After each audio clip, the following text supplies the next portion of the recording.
Hi everyone, it's Alice. I hope you're having a gentle moment. Thank you for taking this time with us. And I'm Charlie.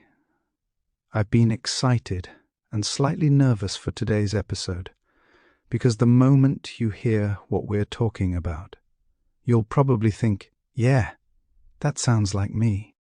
I hope in a comforting way, not a stressful way. Both, honestly. Comforting for everyone listening, mildly stressful for me. I understand. But before we dive in, a quick note. Today's episode is recorded at a higher level, so you'll hear richer vocabulary and more natural phrasing. If some expressions feel a little challenging, that's intentional. Don't worry, I'll represent everyone thinking, hold on, what exactly does that mean? I'll be the one asking for a simple explanation. You wear that role well. All right, let's talk about disappointment. Not the big dramatic kind, but the soft version that slips into tiny moments, while brushing your teeth, closing your laptop, or checking your phone, even though you plan to sleep early. That already feels exposing. You're far from alone. I've had those moments too. It's often not a major failure. It's that quiet thought, I could have done better today. Or the other thought, why am I repeating this pattern again? Exactly. Disappointment rarely arrives like a storm. It sneaks in, tapping gently on your shoulder. It shows up when you see an item on your to-do list for the third week in a row, or when you promised yourself a fresh start but your habits didn't follow. That describes my Thursday last week. I've noticed something else about those moments. We often speak to ourselves far more harshly than we would to a friend. If I communicated with friends the way I sometimes talk to myself, they would probably stop responding. Yet that critical voice feels so normal, familiar even. But familiar doesn't mean true. So what is disappointment really trying to tell us? I'd love to hear your take. I see disappointment as a signal rather than a sentence. It's your mind indicating that something matters to you. That perspective is comforting. It shifts disappointment from a verdict to a clue. Clue is the right word. Today, we want to examine those clues gently and perhaps add a touch of lightness as we go. I'm all for lightness if it helps with the emotional sting. This could be exactly the episode some listeners need. Let's take our time. Talking about quiet disappointment helped me see a pattern. We judge ourselves faster than we forgive ourselves. It's almost automatic. Automatic is a good description. The moment we fall short, our minds rush to fill the silence with critique. Sometimes it becomes a full internal monologue, not just a passing thought. A kind of private theater. Yes. One small misstep at 9 in the morning, and suddenly you are questioning decades of choices by 9:03. That spiral comes from holding ourselves to standards we would never expect from others. Why is our internal bar so high? Part of it is comparison, but not always the obvious kind. We compare ourselves to an imagined, ideal version of who we think we should be. More productive, more disciplined, more accomplished. A sort of superhero self. Living beside that imagined superhero makes ordinary human days feel like failures. That hits home.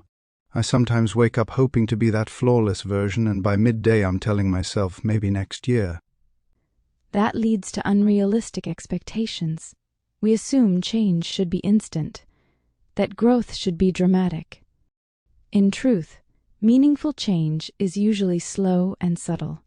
So we expect machine-like performance, and then blame ourselves for being human. A very honest summary. There's also a cultural element. Many people are raised to value constant productivity, utility, and the idea of never wasting time. Those pressures linger. Yes. When we tie self-worth to output, any rest feels like failure. Even purposeful rest can trigger that old voice saying you should be doing more.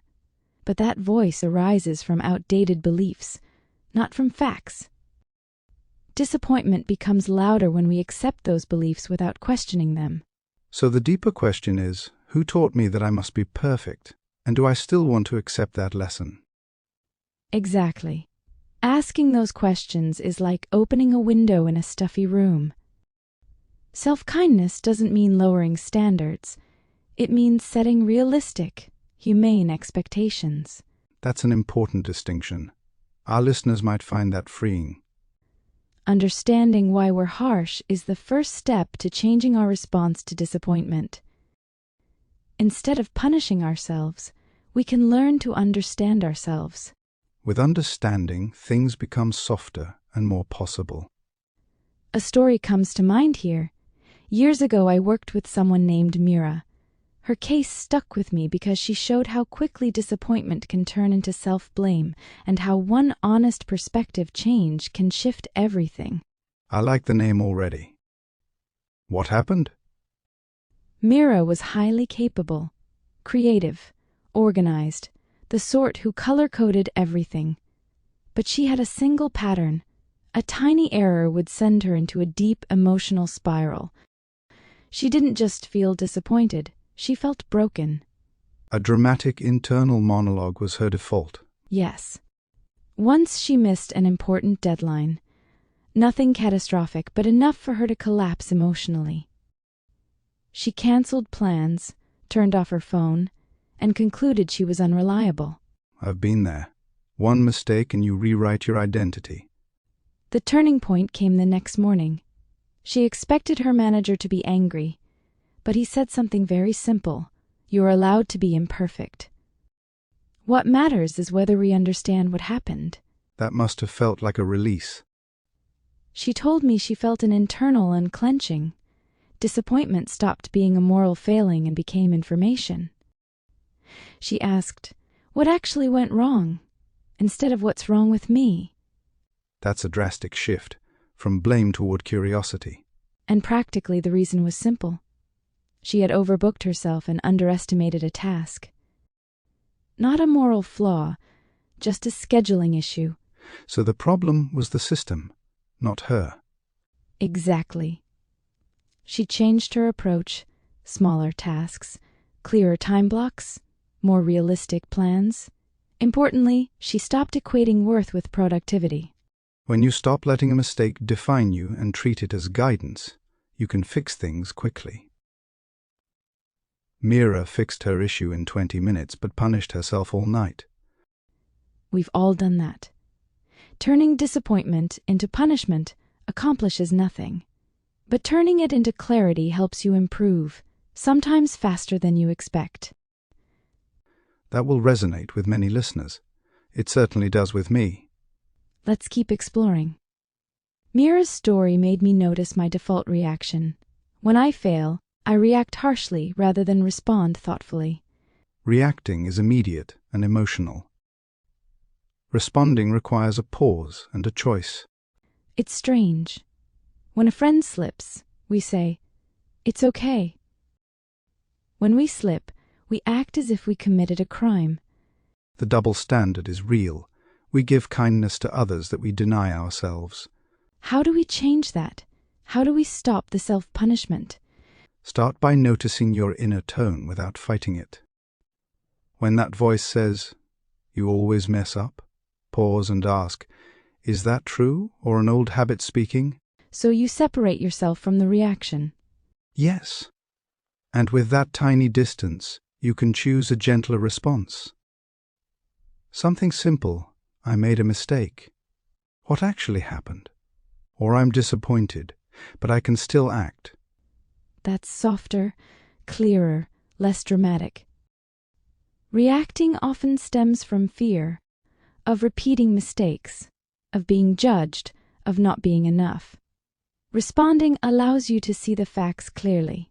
I like the term emotional decluttering. Responding clears noise, so you can see the truth, which is often simpler than your worst story. When we punish ourselves, we drain our energy. We feel stuck. But responding calmly brings hope. Punishment closes the mind. Response opens it. If we treat emotions as information instead of commands, life becomes more manageable. So the aim isn't perfection. It's awareness, kindness, and honesty. Treat yourself like someone worth supporting. And remember, this is practice, not an instant fix.